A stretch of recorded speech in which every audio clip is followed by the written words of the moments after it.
All right, as far as I can see, I should be live. So, hello, everybody. Thank you for the time that you catch this video. I don't think I'll catch anybody while I'm going live here. But as I set the screen up here, if any of you saw it, I don't think anybody did. It went live a few minutes ago. It's pretty much a fiasco, so we're trying it again. And so, let's get right into the material. I think I got something kind of cool for you today, but it's somewhat, it can be ambiguous at times. And, well, how is this going to help your playing? And why is this worth your time to watch? Because if you know your scale, and how to, now you follow that mind's eye visual guitar method guy, and he taught you how to find your scale all over the fretboard. And so now all over the chords, you know what to solo. And now you find that there's this thing called noodling. That I'm not going to do now. But it can lead you to sounding noodly, like I'm doing with my speech right now. I'm kind of noodling my thoughts. So anyways, when you do that, you can end up landing on, there's a pretty much a tone that's going to require some special consideration of all of them. As far as landing on it as like making a point with it. So I'm going to show you here why it's kind of ambiguous and why it's not necessarily just to be considered an avoid note, because at certain times it will be the character note for a modal sound, perhaps. And at other times, it's just, I think you're going to hear it sounds kind of cool. And here's another reason why on the guitar it's not so noticeable. Somebody says, when I first heard avoid the 4, I didn't get it because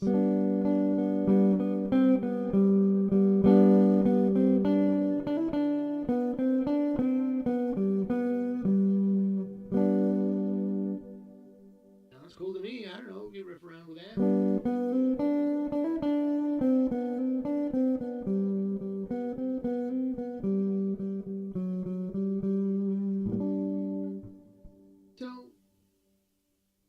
It's cases like that where you're thinking, okay, it's not that bad. Why is the 4? You hear jazzers saying this, but then you hear this. You say, well, what? Maybe it's a bad interval. But I think that's kind of cool. It has a purpose. Maybe not necessarily. It's going to be crowded if you try to play everything together, and that's what I'm getting at. When you are playing with a band, now the chord is playing. That 3 is sounding, and you land on that 4. You've got a crowded bunch of wavelengths right there because this 4 is a half step above the 3. And you say, well, what about the notes that are a half step below? Well, those are more workable. If I have a half step below, I can almost put one anywhere.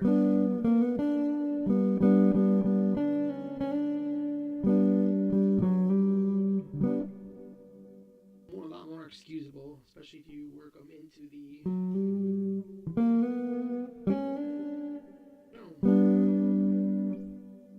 So it's all about kind of hitting it on the beat and not in, kind of not when that 3rd is a real prominent thing. If that chord is really, this music that you're playing against is really saying, hey, this is C major, happiness all the way with that 3rd out in the keyboard, and saxophones hitting the note, I don't know, it's going to be much more obvious. And I'll kind of give you another example here with a loop I created of a C chord. Wow. Or no, it's a G chord. My bad. The one listed on the diagram that we made for you. And I'm going to get my screen. Wait.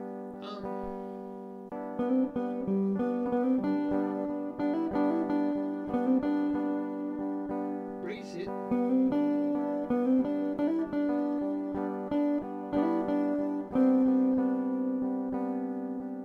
Couldn't end on that.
fours. Ooh, you got a pickle there. So here's the actual notes. See, the thing is, when you play it alone on the guitar, you can't really isolate that until you really go for those two intervals there. I got them playing them an octave lower than I pictured here on the diagram.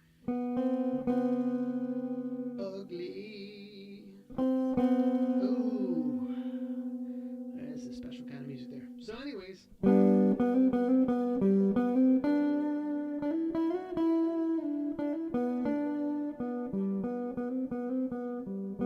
How do you manage that when you're going to jam? Is there an easy way to kind of make sure you always know where that 4 is? Sounds pretty easy. I mean, if you just went over your chord shapes.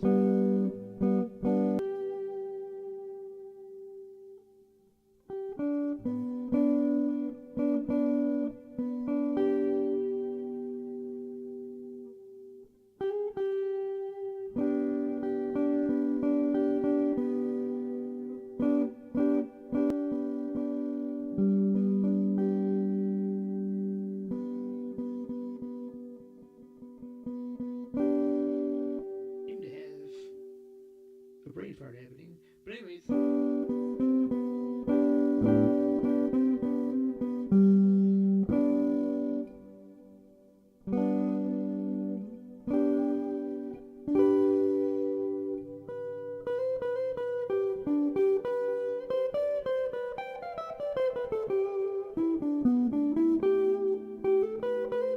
So instead of thinking about it, I mean, you can, it's one way or the other, you can just think about it with your chord tone shape, but my whole lesson here, how you can use these pentatonics and maybe what they really are very useful for in the context of playing chord choices derived from a major scale. So for example, there are 3, we'll take this one pentatonic shape here that everybody knows, and this is what we're talking about. First of all, we are, I'll get to that pentatonic shape, trust me. And we'll go over this fast because I'm going to make a real lesson about it. But here it is live for everybody. You got these half steps in the major scale. This chord has an E in it. It's going to have an F available a half step above. It's going to have a problem. If that chord has a B in it, it's going to have a problem. Chords like EBG and GBD and the heebie-jeebies of the BBC. Okay, sorry. But you know, chords with the we're looking for now E and B. Now here's the cool thing. The fretboard makes this easy because this E and F and B and C all form into a square that we've talked about a million times on this channel. So if you're just catching this broadcast out of the blue going, who the hell is this guy? What the hell is this all about? Check out the channel for the magic square that gives you all over the fretboard. So anyways, let's check out another sheet. The B, C, E, F in a square, and here it is. So just to kind of illustrate, here it is, you know, how handy this thing is. It's all across the fretboard. It's something we've taught a lot on this channel. There's 2 rows of it, and you find each row as is above. As one completes, the next row is always above.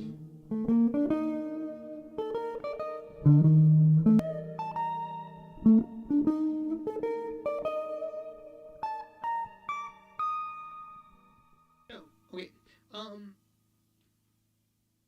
That's pretty handy to know, but here's the real deal.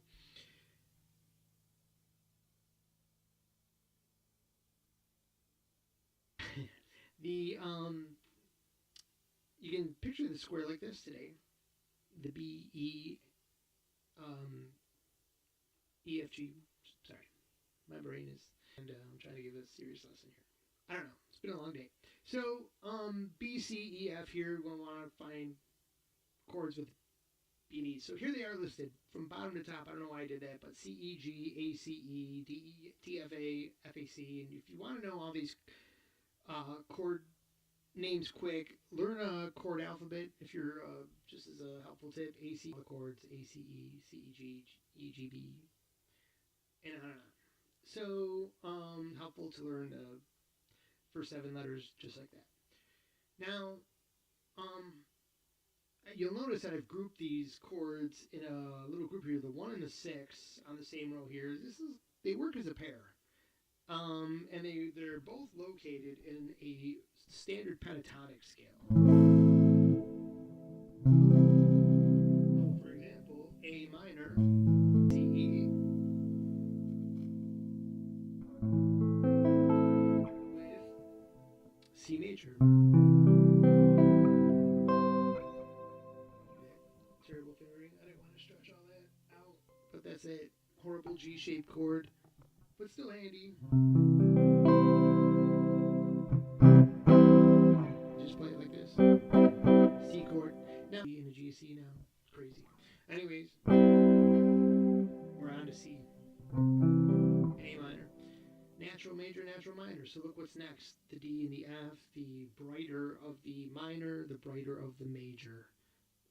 The 2 chords at the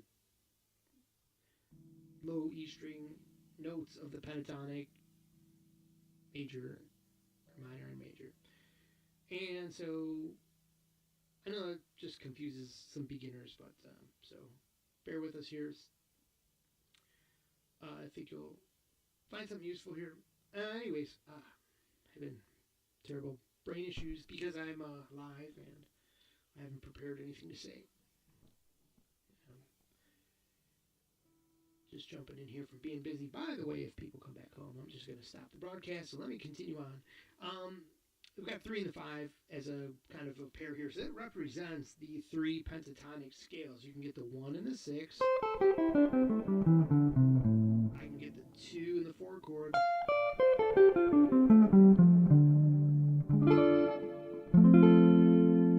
And I can get the 3 and the 6 chord. I'm sorry, the 3 and the 5 chord.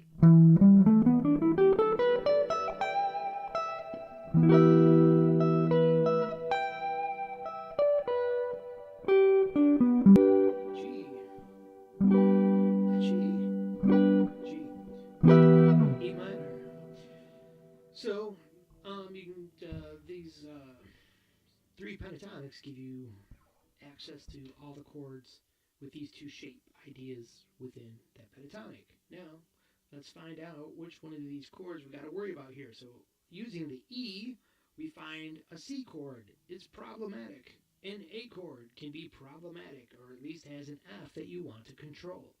The C chord, if you're jamming over a 1, it's going to have a 4 in it, or next to it, that is going to be a special care note. It's going to sound good, but only if you give it the right treatment. That is the basics of what I'm trying to say. And here, the 3 chord is going to have a problem. But there's more. So when we add in the B as a problematic note, then we've got the 3 doubles down with the problems. But take a look at what these are. These are the 2 notes that give this particular chord and its related scale the 3 chord in the key of C, C, D, E. 1, 2, 3. E is the 3rd. And that 3rd, if you play the C major scale but we're sounding that chord, you get a flavor.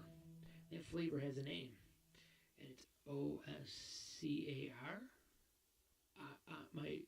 No, that's Bologna had a first name.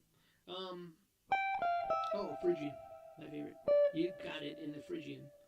The sandwich meats in the Phrygian. Never mind. All right, so I know I'll show myself out.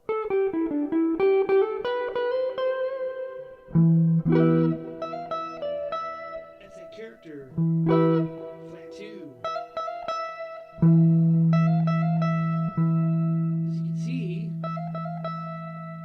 toggled, tickled these 2 notes, B and C.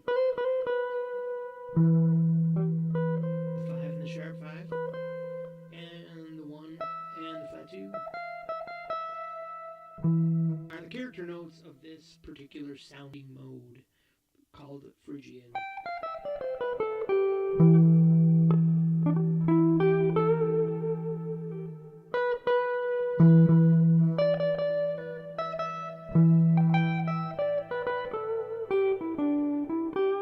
Just one pentatonic there, so I can stall on the character notes there.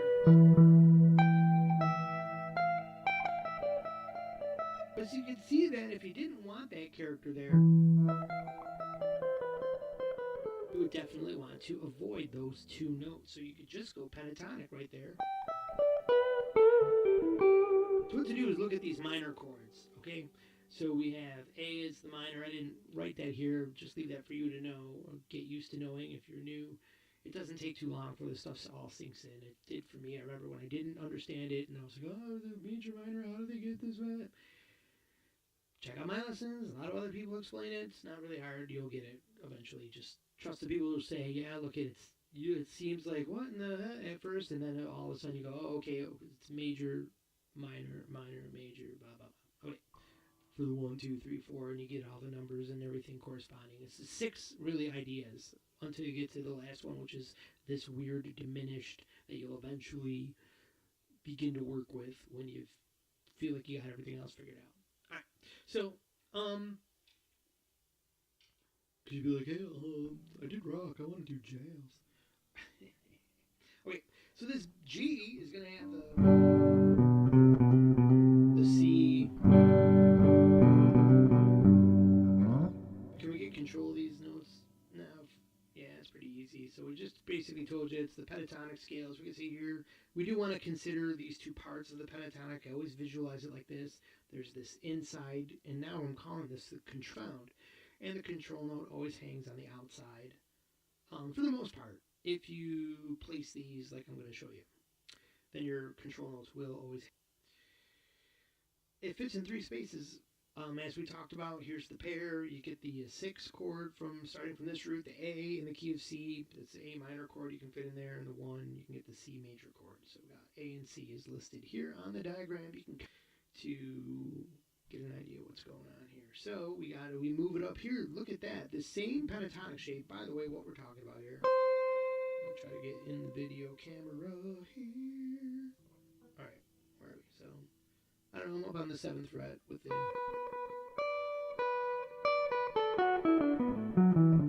I know I did that fast, but 1, 4, 1, 3, 1, 3. Yes, it's on the diagram here. You guys all know what that is. Come on.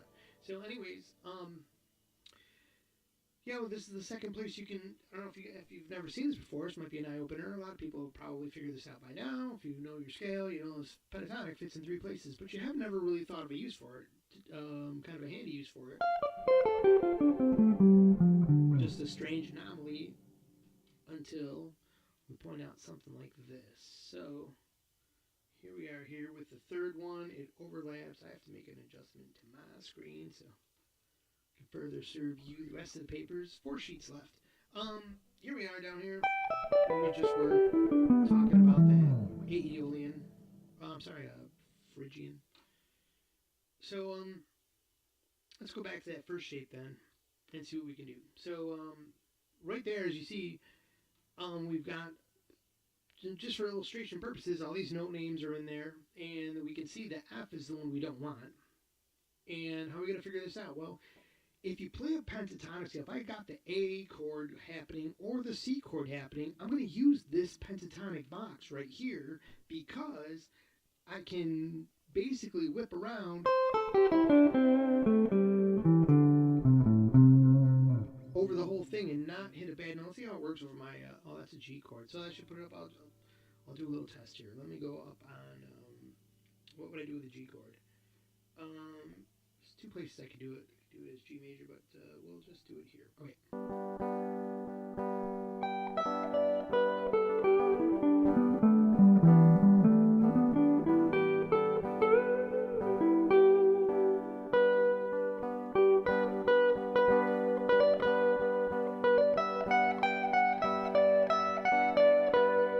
Hear all that melody sounding kind of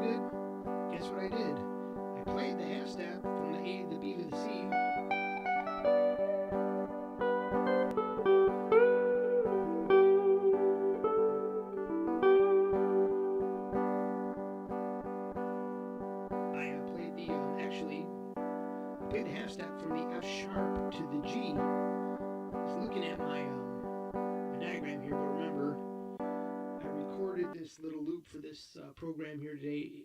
I recorded a little G strumming with a terrible rhythm, which didn't help. But anyways, you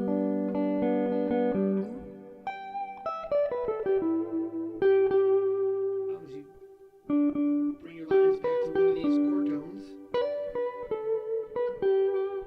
and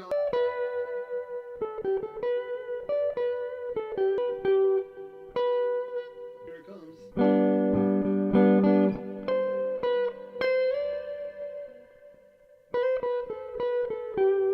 I can't go like this.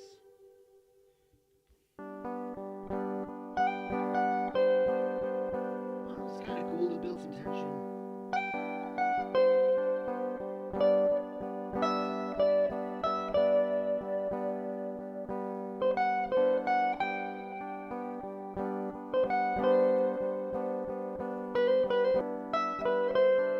That didn't sound good right there. So I went.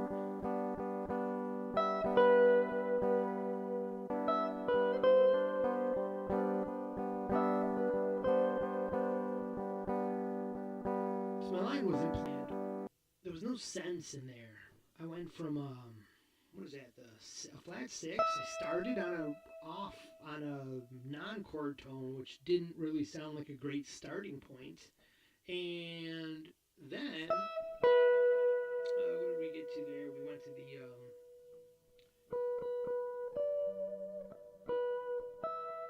I got my intervals all screwed up here.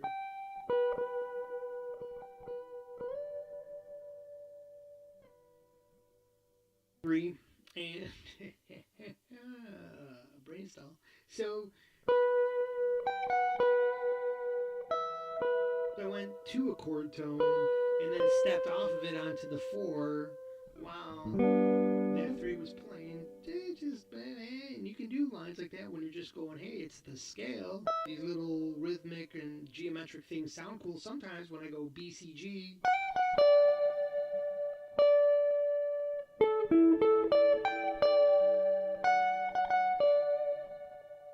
Now, let me get back to reality here because I was still playing my demonstration with the G, but I was looking at my diagram and all of a sudden I called out all these wrong notes because I'm looking at a diagram of the back to life, back to reality, back to the key of C. So, remind me next time to a loop that is in the right key that we're talking about here. But anyways, so we got like for example, so here's major. You'd want to think about it like this. This is what I was doing when I was fooling around up here with G. Back to the key of C.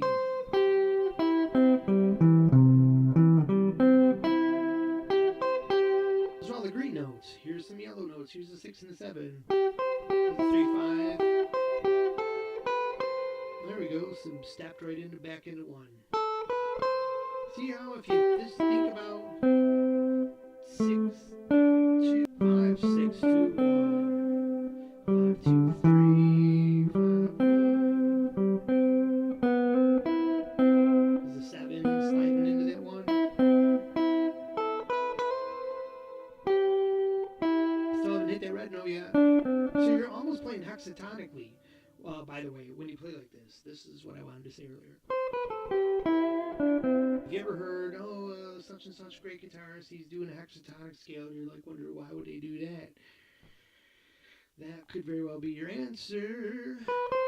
So see if you find the scales that seem like it should be, you don't know if it's Aeolian or Dorian, because this note is left out, one of these choices. Because all you do is slide that red 4 up, and you got the Dorian scale, which would in the key of C be up here. Now if that didn't make any sense, don't matter. We're getting a little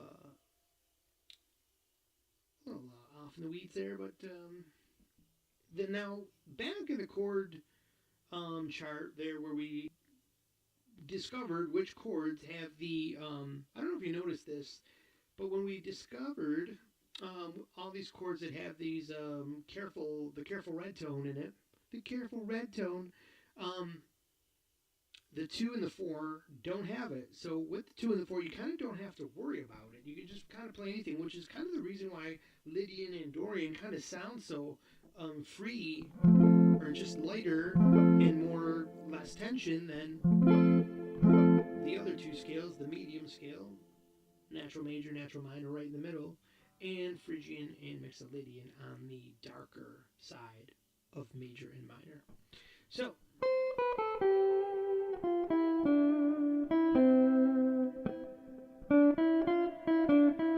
that was a jingle to a stupid jewelry ass store. Damn jerks for earworm in my head with that melody. Anyways, yeah. All right, so there it is. There's like the major chord, the 4 major. I sure I did the 2 minor in there somewhere. We don't have to worry about that. Whatever. Same thing. It doesn't matter. You know.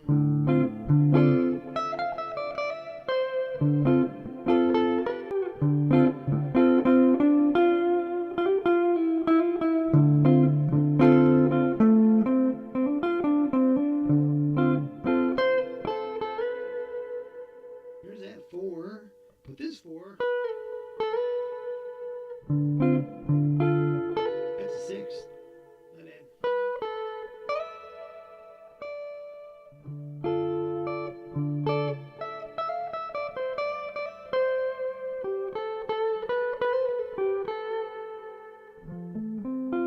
That was, we were playing the F. That'd be the 4.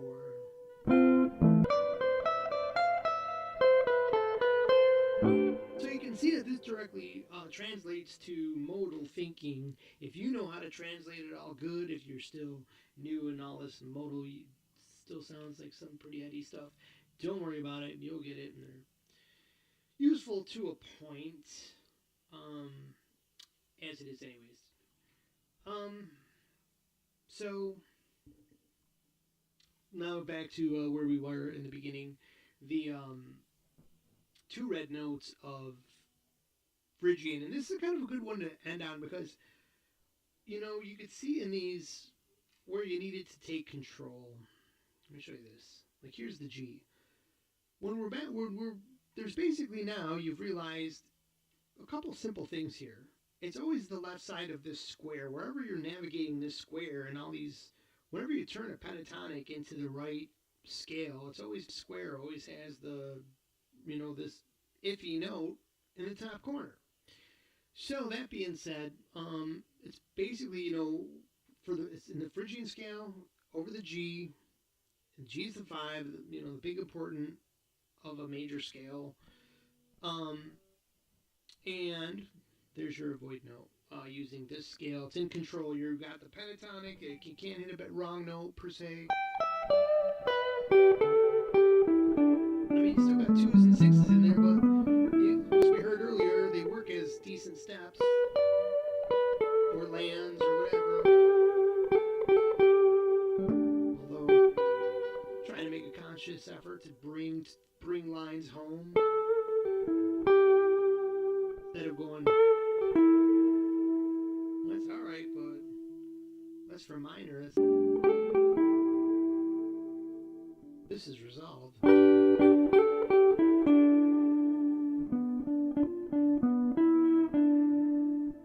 So anyways, everything has its little purpose. You can say, well, I could fit that line in here or there. Yeah, probably, sure you could, but so I guess final is that just the way this works over Phrygian to definitely keep your solo, because let's say, I guess the idea here for me would be I'm making a song and I needed, just some amount of other chord to go to, and I went to the 3 because it's not so common, but I'm trying to avoid that kind of sudden Phrygian flavor in my music. So maybe it's going to be a quick chord, and I'm just going to do, I need a bar of something over it, or 2 bars of some riffraff over it. So I'm going to use the pentatonic scale to maintain like more of a not going to Phrygian sound. But if it is my intention to go to Phrygian, then I've got my two control notes right there. I know those are going to be what nails it. What really tells me that this E minor chord is a 3. In that pool of notes, the 1, because we're conceptualizing this from its chord tones, it's called 1, but it's the third of our scale that this is coming from. The red note is actually the parent key, and is the actual parent key note, but it's a C, and so you can see that either the C or F, it's either going to be a root note or an avoid note, and so just it's the C over G, and it's it's basically whatever note is underneath the one you want to play. Careful with that one. Here's B, flat, A sharp.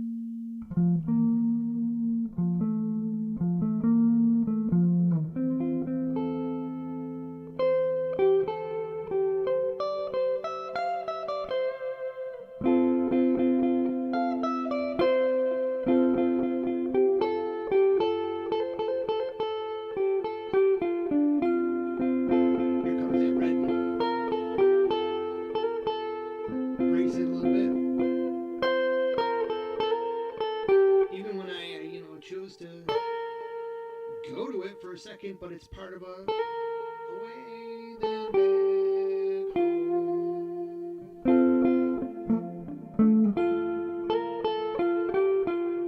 It's kind of like, I almost like to think of it as almost like the most away note you can really get, because you think about it, you think, well, Mark, wouldn't that be the 5? I mean, the 5 chord is always where you're going to go away, but that to me that's more in separate harmonies, this chord, this chord, this chord, then you're going to be going away to that 5 chord. But within the key of the chord C, there is always that G.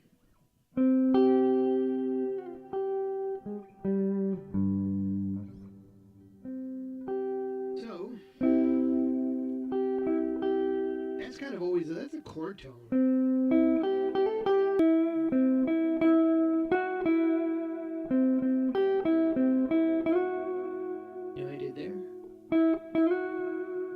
Sharp 4, because Lydian, for whatever reason. Anyways, that 5 is going to be in a chord tone, so really the farthest away you can get once you're soloing is that 4. To my ears, unless you're just choosing that outside notes, like the blue note. There's an option with all these.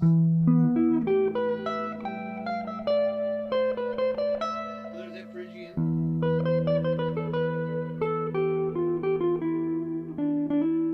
Here comes the blue note. Kind of takes us away, I think.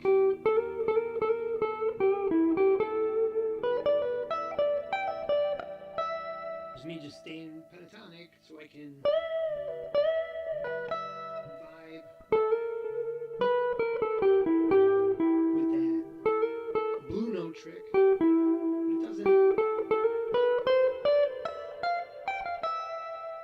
sort of.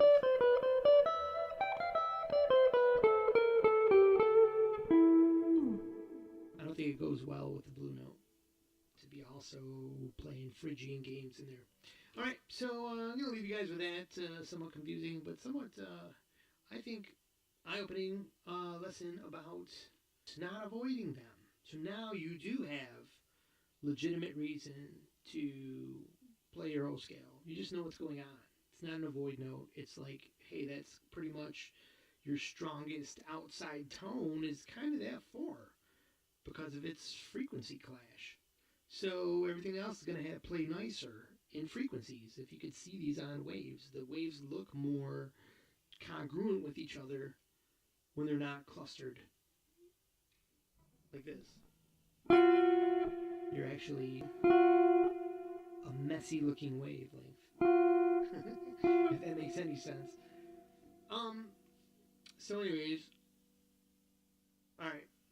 I think I took this lesson to my typical level of cuckoo, and just like and subscribe and leave a comment. You know what? That's most important because first of all, don't worry about this. I'm going to make this into a real lesson that also rambles on and takes 45 minutes because that's how I do.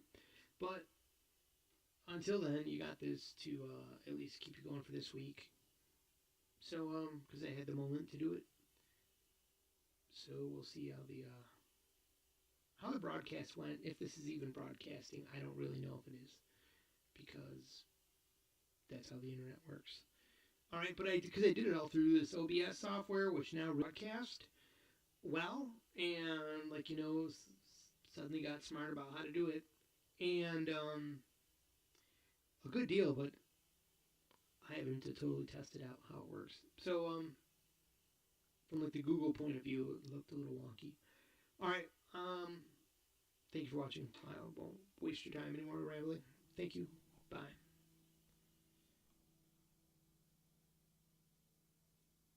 It means finding a button, and finding a button is when you're live.